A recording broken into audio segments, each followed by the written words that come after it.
Right mga tropa, welcome back to my channel. So for today's video, sound check muna. Sound check, time check. Ano ba yan, sound check? 11:54. So kaya inabot tayo ng gabi na 11:54 na kasi nga ka-chat ko si tropang owner kanina mga around 10 o'clock ata, na yun nga, usapan sana namin bukas pa ng morning. Oo, tama. Gabi. Kaso kako, pwede naman morning. Sabi niya kung pwede nga daw sana ngayon. Sabi ko, why not? Ayun. So, nag-antayin kami. Inabot kami halos ng alas 12 na. Parang nga dito sa kanyang motor. So, ito siya. Rossi 150. Yung tangke niya lang yan, Euro.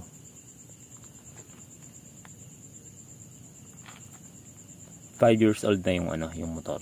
Ito, sit up niya, naka chicken pipe na siya. Ito talaga yung mga legal na hindi hulihin. Iba ang tunog, oh. Halatang may fiber sa loob. So as we can see mga tropa, hindi naman ganun kabugbog tingnan. Kaya lang normal ito dito sa part na to na dito na welding na, katulad nito, ito welding na. So isa yan mga tropa sa papalitan natin.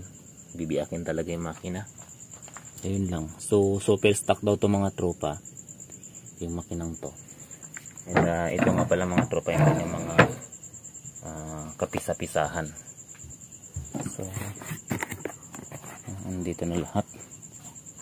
Yung kanyang kicker andito. Piki pa tong kicker na to. Piki to. Ay naku, wala ka talagang mabiling ganito na original. Ayun, may kicker lang naman yan. Importante yung shafting nya. Ito clutch pala, clutch lever, valve spring. May valve spring na siya. Ayos to, ah. Ang problema lang kasi dito mga tropa, hindi naman plug and play to. Isa lang yun na isasalpak dyan madalas, kasi na-try ko na yan eh. Tapos spark plug bago din.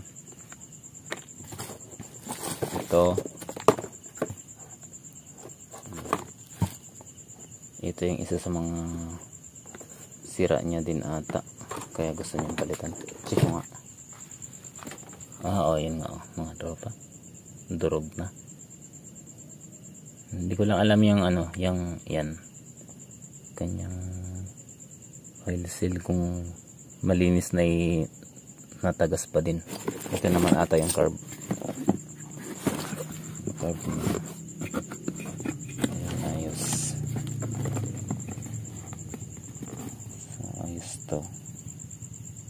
May kasama siyang rubber manifold. Ayun. So ano pa ba?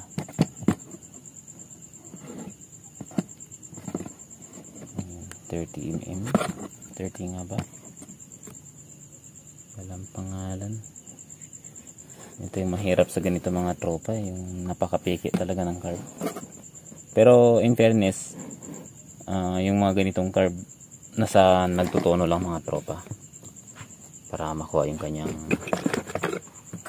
performance na maayos. So once again, kay tropang owner, salamat sa pagtiwala sa atin. So yun mga tropa, nagbabaklas tayo ng head.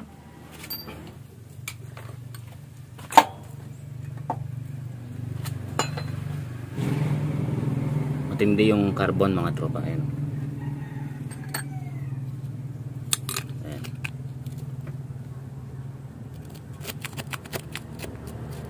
Kita nyo.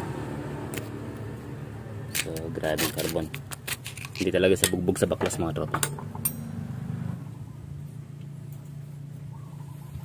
So yung kanyang block mga tropa, goods na goods pa. Kaya nga lang medyo maitim yung mga pisa nya. Siguro pibihira change oil si tropa. So ayun mga tropa, lighten flywheel mga tropa.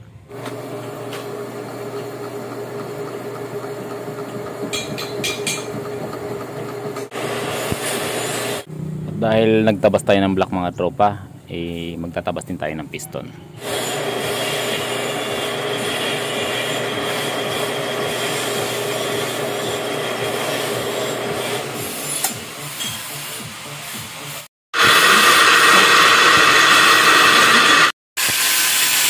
Welded na yung kanyang kicker mga tropa, so gumamit tayo ng grinder dyan.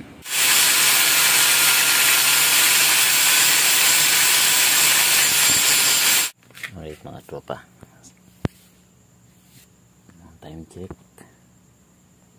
1:37 ng madaling araw. So yun na, ikabit na namin sa chassis yung makina. Nagpatulong na ako mga tropa kasi sobrang busy. And then yung head port natin, ayan, so sobrang layo pa talaga, sobrang dami namin ginawa. So bukas takbo na ito mga tropa, pisa na lang, kulang update na lang. Okay mga tropa, mute lang muna tayo na baka makapire tayo. Sa part na yun mga tropa, cam gear naman ang nilalaitin natin. So sobrang pagod at gutom ang inabot natin dyan kasi halos sobrang kalating araw tayo sa shop. Tapos iniwan lang din natin kasi may kulang pa rin nagawa. Alright mga tropa, ito na yung pinatabas natin block. Yan. So kayo na mag-estimate kung gaano ka taas yung tinabas natin. And then ito yung sa flywheel, yan, sa cam gear, and then sa kanyang piston. So yan. Okay, so salpak na lang tayo mga tropa. Lucky lang. Lucky lang. So ayun, pakita ko ulit sa inyo yung piston namin, gano'ng kataas yung kanyang tapas. Yan, ganyan. So lucky lang, boss. Lucky lang ba? Ayan, tawag nito, yung bakit hindi na isintro, hindi na estimate ni Kuya Machinist, kaya ito maliliit ito eh. So mag-click kami mamaya para mag-DIY na lang, para dito kung sakaling maliit man to, lalakyan ng konti, nagka-problema tayo dun. Anyway, nakapalit ka na ng nito, o-ring, ay ang oil seal nya? Okay. Bago nila. So nagpalit tayo ng mga oil seal, ito, dito, and dito, para power. Siyempre. So reminded doon sa kay tropang owner, bawas ng kape, kasi nag-usap kami, sabi niya palaki daw siya eh. Right mga tropa, yan, slow jet 38,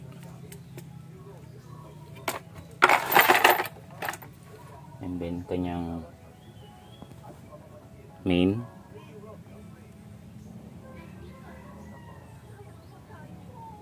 125. So usually ganyan yung mga G-Things na mga 30mm na carb, no, na flat carb.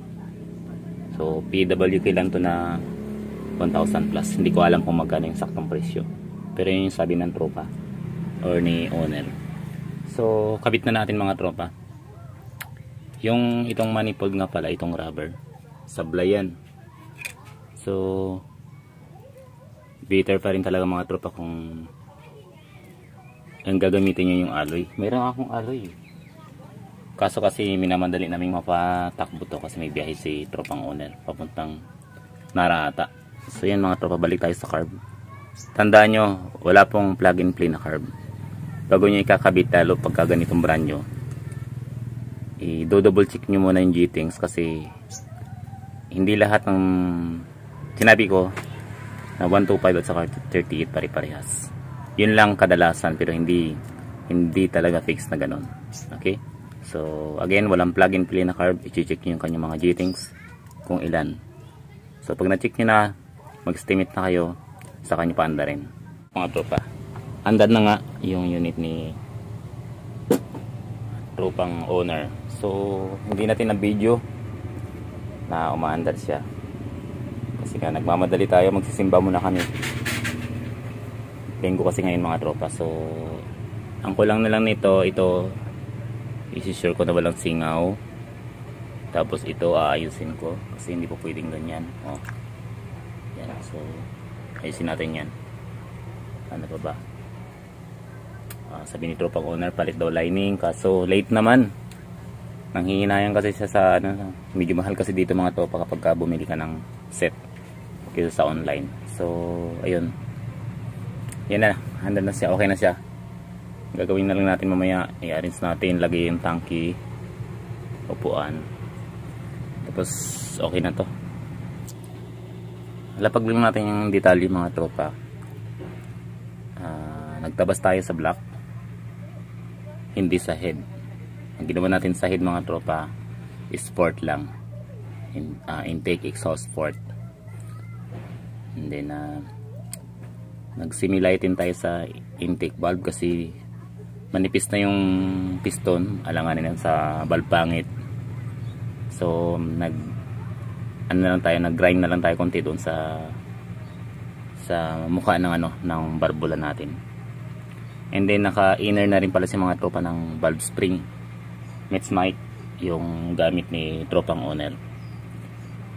Inner lang kasi yung outer hindi po pwede. Hindi siya hindi kasya.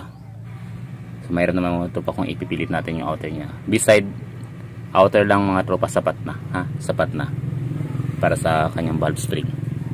So pinayagan natin si tropang owner na mag valve spring kasi nga medyo malumaan na tong unit na to. Galing pa tong sidecar.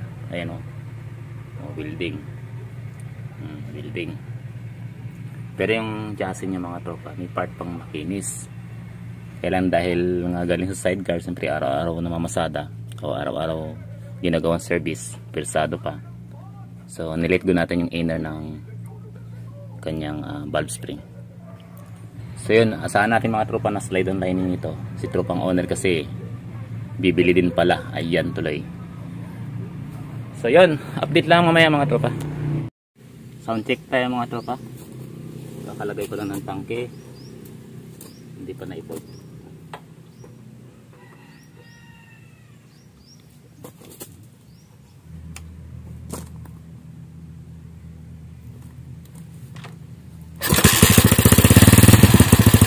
Hindi pala naka-on mga tropa.